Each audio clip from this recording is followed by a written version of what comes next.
Hi everyone, welcome to my Pathshala. Hope you're doing well. So this is day 9 and circle arrangements part 3. Right, let's continue with today's set. And before we begin, Pinnacle batch अपना start हो गया है, right? And if you want to join this particular batch, जो links है हमारी, right? They are in the description and also you can call on the numbers shown on your screen, right? तुम इन numbers पे call भी कर सकते हो to get more information, right? You can connect with the team. Right, let's jump to today's set. Now, as always, first pause this video, try the set first yourself, and then proceed on with the rest of the solution. Now, let's start understanding this particular set. Now, देखो यहाँ पे क्या दिया हुआ है. 7 friends A, B, C, D, E, F, G are sitting around a circular table. Like, and then we have a few points, 5 points. A is not adjacent to F. The number of persons between A and F counting from the right of A is more than the number of persons between F and A counting from the right of F.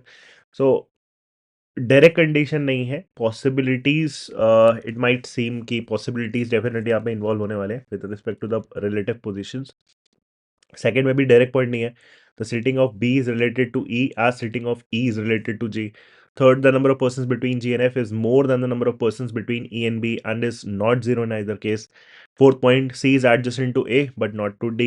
And fifth point, D is adjacent to neither F nor B. तो direct point तो एक भी नहीं है. जैसे for example जैसे हम circular arrangement में देखते हैं A sitting to the immediate left of B या A sitting 2 places to the right of B and so on, right? Those are the direct conditions.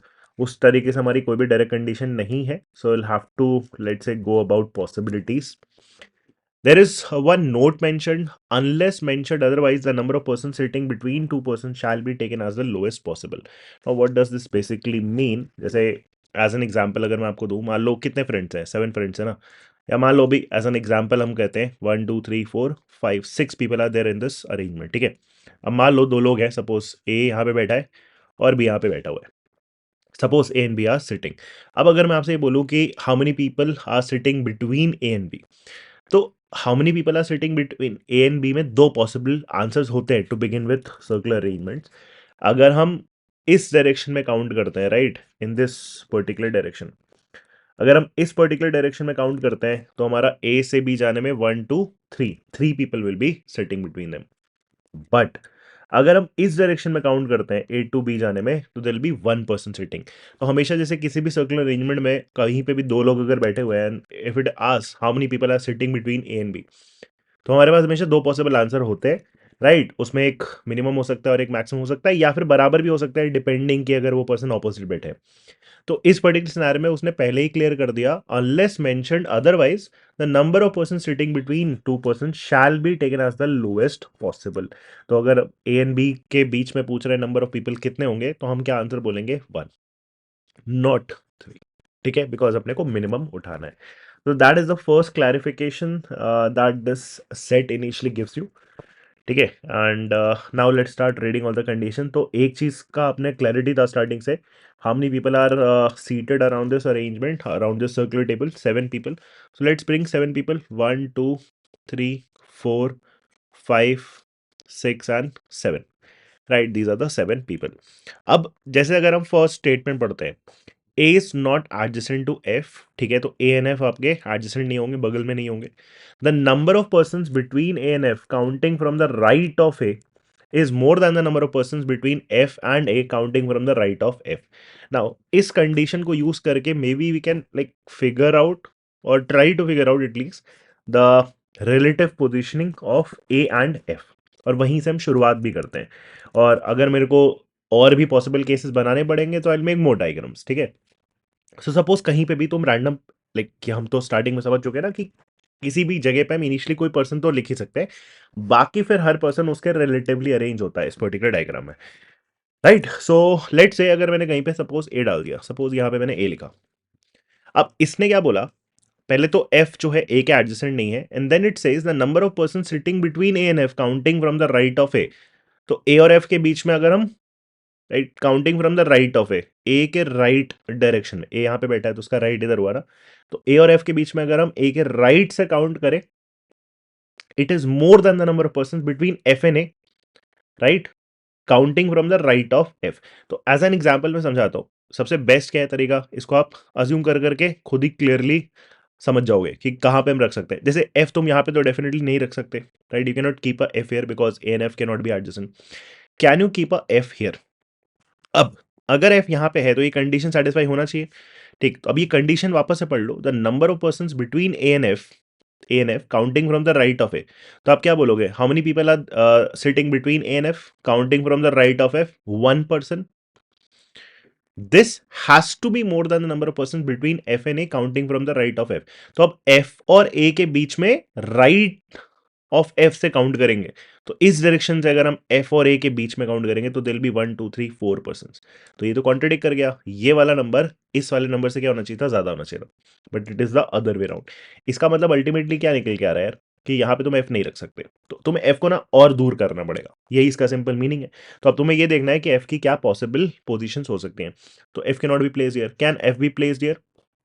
ए से एफ अगर हम ए के राइट से काउंट करें इन दोनों के बीच में तो दो लोग हैं, बट अगर हम एफ से एफ के राइट से काउंट करते हैं तो एक दो तीन लोग हैं, फिर से कॉन्ट्रडिक्ट कर गया। दैट अगेन मीन्स कि एफ हम यहां नहीं रख सकते, but we are pretty close to the possibilities. तो हम एफ यहां नहीं रख सकते, तो we can keep a F here. अब यहाँ पे देखोगे तो सेटिस्फाइड रहेगा बिकॉज ए एंड एफ के बीच में अगर ए के राइट से काउंट करें तो 1 2 3 है, एंड एफ से ए के बीच में अगर एफ के राइट से काउंट करें तो 1 and 2 है। So this is definitely one possible position of A and F. But यहीं पे मेरे को एक और चीज समझ में आ रही है कि मैं एफ को ना यहां तक भी लेके आ सकता हूँ, डेफिनेटली ला सकता हूँ। यहां तो नहीं रख सकते बिकॉज एडजस्टेंट हो जाएगा, but I can keep a F here. तो एक काम करते हैं, एक दूसरा डायग्राम बना लेते हैं exactly identical to this. So 1 2 3 4 5 6 and 7 position, right? And excuse me for my voice, I have a bit of cold. So let's say अगर मैंने a यहाँ पे रख दिया, ठीक है, तो f यहाँ नहीं रख सकते, तो f डेफिनेटली यहाँ रख सकते हैं बिकॉज a से f अगर हम a के राइट से देखें तो 1 2 3 4 पोजिशंस, एंड f से counting from the right of f 1 position. So these are the two possibilities to begin with, ठीक है, perfectly clear. So that was our first point, ये हो गया। नाउ अब सेकेंड पॉइंट क्या था? The seating of B is related to E as the seating of E is related to G. अभी B ई जी ये तीनों हमारे पास नाम तो प्रेजेंट नहीं है, तो I can keep this statement on hold right now. Third point पढ़ते हैं। थर्ड पॉइंट क्या है? The number of person between G and F. तो एफ एटलीस्ट हमारे पास है। The number of person between G and F is more than the number of person between E and B and is not zero in either case. अब ये actually कह रहा है कि जी एंड एफ के बीच में जितने भी लोग होंगे, और याद रखना इसने ये बोला था ना, unless mentioned otherwise, the number of person sitting between two people, वही डेफिनेशन जो हम यहाँ पे यूज करने वाले हैं। The number of person between G and F, तो number of person between two person सबसे लीस्ट वाला लेते हैं। तो number of person sitting between G and F is more than the number of persons sitting between E and B and is not zero in either case। अब देखो, अभी अगर मैं G और F के बीच में नंबर ऑफ पर्सन्स देखना स्टार्ट करूं, और इससे बड़ा भी होना चाहिए, और ये दोनों ही हमारे जीरो नहीं हो सकते, ठीक है, जीरो नहीं हो सकते, तो यार इसको तो वन तो नहीं रख सकते हो डेफिनेटली, बिकॉज फिर इसको जीरो होना ही पड़ेगा। So it can not be one. Can it be two? Possibly yes, अगर ये टू है तो यहाँ पे ये वन आ सकता है। क्या ये थ्री हो सकता है? Can this be three? अब इसको देखो, बस आपको विजुलाइज ये करना है कि जी और एफ के बीच में अगर तीन लोग हुए, ठीक है, अब किसी भी डायरेक्शन से, मान लो एफ तुमने यहां पे रखा और जी और एफ के बीच में तीन लोग हैं, तो फॉर एग्जाम्पल इस डायरेक्शन में देखें तो 1 2 3, तो यहां पे जी आ जाएगा। बट फिर ये कंडीशन ना कॉन्ट्रेडिक्टरी है against this note, special note, because फिर हम जी और एफ के बीच में जो नंबर ऑफ पर्सन है, अगर लेट से जी यहां आता है टू सेटिस्फाई दिस थ्री, अगर जी यहां पे आता है, क्योंकि थ्री ऐसे ही होगा, लेकिन फिर जी और एफ के बीच में नंबर ऑफ पीपल ना थ्री नहीं बोला जाएगा, फिर एक्चुअली में वो टू हुआ। आई मेरी बात समझ में? तो जी और एफ के बीच में तीन वाला नंबर तो डेफिनेटली हम नहीं लेने वाले, बिकॉज वो नहीं हो सकता, बिकॉज इस डेफिनेशन के हिसाब से जी एंड एफ के बीच में हमें जो नंबर ऑफ पीपल है वो कम वाला काउंट करेंगे हमेशा, तो ये थ्री नहीं आएगा कभी भी, ठीक है। वो एट बेस्ट कितना आ सकता है आपका? टू आ सकता है। सो दैट एक्चुअली मीन्स कि जी और एफ के बीच में कितने लोग होने वाले हैं हमारे? जी और एफ के बीच में दो लोग होंगे, and because G and F का बीच में जितने भी लोग हैं it has to be greater than E and B के बीच में, सो टू है, तो यहाँ जीरो अलाउड तो वैसे भी नहीं है, तो it has to be one, such that two is greater than one. ठीक, तो इससे आपको एक चीज की और क्लैरिटी मिल गई कि यार जी कहाँ रखने वाले हैं। तो जी कहाँ रखोगे? तो एफ के रिस्पेक्ट में बस देखना स्टार्ट कर दो, है ना। एफ यहाँ पे है और इन दोनों के बीच में दो लोग हैं, तो थर्ड प्लेस पे होगा आफ्टर एफ। तो एक तो ये पॉसिबिलिटी डेफिनेटली है, है ना, यही जो हमने बनाया थर्ड प्लेस पे, क्योंकि दो लोग इनके बीच में होना है, तो इधर से दो तो नहीं देख सकते थे बिकॉज फिर यहाँ पे ए है, इधर से दो देखेंगे, तो एफ और जी के बीच में दो लोग ये आ गए। इस वाले डायग्राम में भी यही चीज देख लेते हैं कहाँ पे आना है, तो एफ और जी के बीच में दो लोग आने हैं, ठीक है, एफ और जी के बीच में दो लोग आने हैं। तो इस वाले केस में एफ और जी के बीच में अगर दो लोग तुम्हें रखने हैं, सॉरी यहाँ पे, हाँ ठीक है, एफ और जी के बीच में अगर दो लोग रखने हैं तो 1 और 2, तो फिर डेफिनेटली फिर हम यहाँ पे ही जी को रखने वाले हैं, है ना। यहाँ पे हमारा क्या आ जाएगा, जी आ जाएगा। और कोई पॉसिबिलिटी है क्या हमारे पास, we can also keep a G here, right, we can also keep a G here, यहाँ पे भी हमारा फिलहाल जी आ सकता है, बिकॉज ऐसे भी हम बोलेंगे कि एफ एंड जी के बीच में दो लोग हैं, और हम अगर यहाँ जी रखते हैं तो भी हम बोलेंगे कि एफ और जी के बीच में दो लोग हैं, ठीक है चलेगा। और इसके बाद वाला कंडीशन क्या है, इसको भी फिट करेंगे, इसमें यहाँ पे दो केसेस दिख रहे हैं। इसके बाद वाला कंडीशन क्या था कि E and B have to be adjacent to each other. अब देखो ई एन बी को कहाँ प्लेस करोगे, E and B not adjacent, sorry, E and B के बीच में एक पर्सन आना चाहिए। अब ई एन बी के बीच में एक पर्सन आएगा तो ऑल्टरनेट करके बैठे होंगे, तभी उनके बीच में एक पर्सन आएगा। तो ई एन बी को कहाँ प्लेस कर सकते हो, यहाँ पे मैं इन दोनों में से किसी को प्लेस नहीं कर सकता, बिकॉज दूसरा पर्सन या तो एफ की जगह या तो जी की जगह आना पड़ेगा। So this can not be E and B either, यहां पे हो सकता है और दूसरा पर्सन हमारा यहां हो सकता है ना। यहां पे भी नहीं हो सकता बिकॉज फिर दूसरे पर्सन को एफ या फिर ए की जगह होना पड़ेगा। So that definitely clears this up कि यहां पे ई स्लैश बी या फिर बी स्लैश ई आने वाला है, राइट, ई स्लैश बी या फिर बी स्लैश ई, ये डेफिनेटली हमारा केस बन जाएगा। एक काम और करते हैं, हम ये वाला जो दूसरा वाला केस का ही दो पॉसिबिलिटी था ना जी के अराउंड, उसको भी ड्रॉ कर लेते हैं। Let's quickly do this.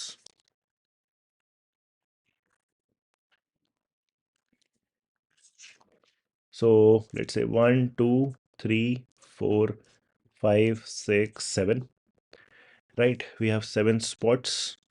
उसके बाद हमने यहाँ पे इस केस में एफ को रखा हुआ है, यहाँ पे ए को रखा हुआ है।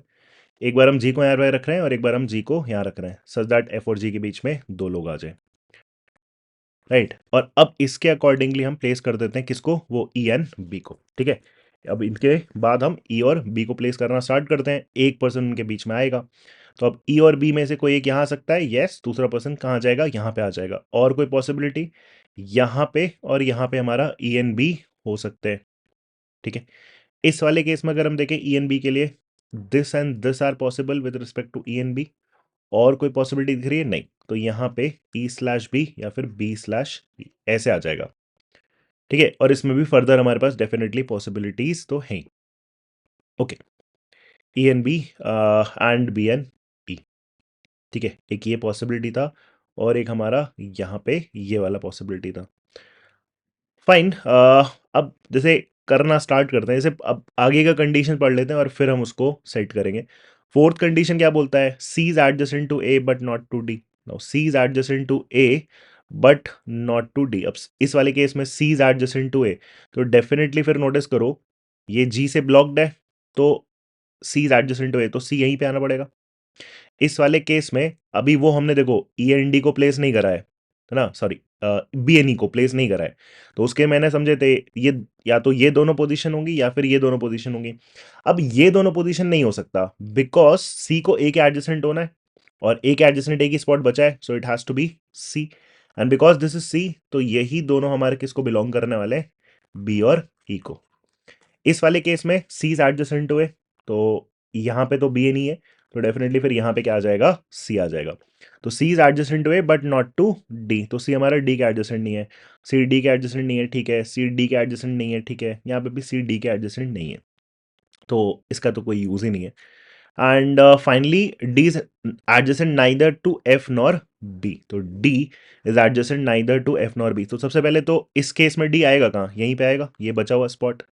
इस वाले केस में भी डी हमारा यहीं पे आएगा और इस वाले केस में भी डेफिनेटली फिर हमारा डी यहाँ पे आएगा। और ये कंडीशन यूज करो, D is adjacent to neither F nor B, तो डी हमारा बी के एडजेसेंट नहीं है। Now this leads to a problem because इस केस में या तो यहाँ पे बी है या तो यहाँ पे बी है, और इसने ये बोला D is neither adjacent to F nor B, ठीक है। तो आइदर वे हमारा बी कहीं पे भी रखोगे डी उसके एडजेसेंट हो जाएगा, so this case is ruled out. ठीक है, ये हमारा केस एलिमिनेट हो जाएगा। और इस केस में डी बी के एडजेसेंट नहीं होना है ना, तो यहाँ मतलब यहाँ पे बी नहीं हो सकता, तो यहाँ पे ई होगा और यहाँ पे क्या आ जाएगा, B. So that also clear this up. So यहाँ पे ई रखेंगे, यहाँ पे हम बी रखेंगे, और इस केस में भी डी हमारा बी के एडजेसेंट नहीं होना है, सो यहाँ पे हमारा ई आ जाएगा और यहाँ पे क्या आ जाएगा, हमारा बी आ जाएगा। सो एक बार जल्दी से चेक कर लेते हैं whether all the conditions are satisfied. So ये फिफ्थ वाला कंडीशन यूज हो गया था, सी वाला भी कंडीशन यूज हो चुका है, ये हमने यूज करा था जी एफ और ई बी वाला condition. The seating of B is related to E या seating of E is related to G हमने एज सच यूज तो नहीं करा है, एक बार जल्दी से देख लेते हैं। तो इसने क्या बोला, बी और ई का जो रिलेशन है, तो बी और ई का रिलेशन ऑल्टरनेट पे बैठा हुआ है, और ई और जी का भी ऑल्टरनेट पे बैठा हुआ है, तो सीम्स गुड पैटर्न है। और यहाँ पे भी B and E and E and G perfect, दोनों में ही वो कंडीशन वैलिड लग रही है, एंड फर्स्ट कंडीशन डेफिनेटली हमने यूज किया हुआ था। So these are the two possible arrangements we can actually get from this particular scenario. Now let's take a look at the questions. What are the total number of possibilities for the seating arrangement? तो हमारे पास overall दो अलग अलग possibility बनी है। तो answer to the first problem is 2। Which of the following is definitely true? दोनों cases में से चेक करना पड़ेगा। G is adjacent to A, तो G is adjacent to A सही है, बट यहाँ पे ये सही नहीं है, this is not definitely true. C is adjacent to G, C is adjacent to G इस केस में ट्रू है, बट इस केस में ट्रू नहीं है, so second is also not right. B is between A and F to the left of A, so B is between A and F to the left of A, sorry, B is between A and F to the left of A, so B is between A and F to the left of A, ये सही है। B is between A and F to the left of A, this is perfectly fine. Option C becomes definitely true. Which of the following can be the additional data to make a unique seating arrangement? तो इन दोनों cases में कुछ ऐसा information दे दो जिनमें से ये केस आपका डिसाइड हो जाए। सो चेक कर लो, D is not adjacent to A, तो D not adjacent to A इसमें भी है, D not adjacent to A इसमें भी है, तो इससे तो कुछ बेनिफिट नहीं हुआ। G second to the left of B, G second to the left of B इसमें नहीं है, इसमें भी नहीं है, तो ये तो वैसे भी आपका करेक्ट नहीं होना चाहिए। ए is 3 places away from E, A 3 places away from E, 3 places away from E यहाँ पे तो बैठा हुआ है, और यहाँ पे भी बैठा है, दोनों ही केस में आपका कंडीशन वैलिड है, sorry, and none of the above फिर हमारा आंसर हो जाएगा, बिकॉज किसी भी स्टेटमेंट को हम यूज करके यूनिक कंडीशन पे नहीं पहुंच सकते। Hence the answer to this third problem is option D. Right, so I hope you understood today's session. If you have any doubts, you can just put that in the comments. And if you want to enroll for the LRDA specific batch, links are there in the description. Thank you. Bye. Good night.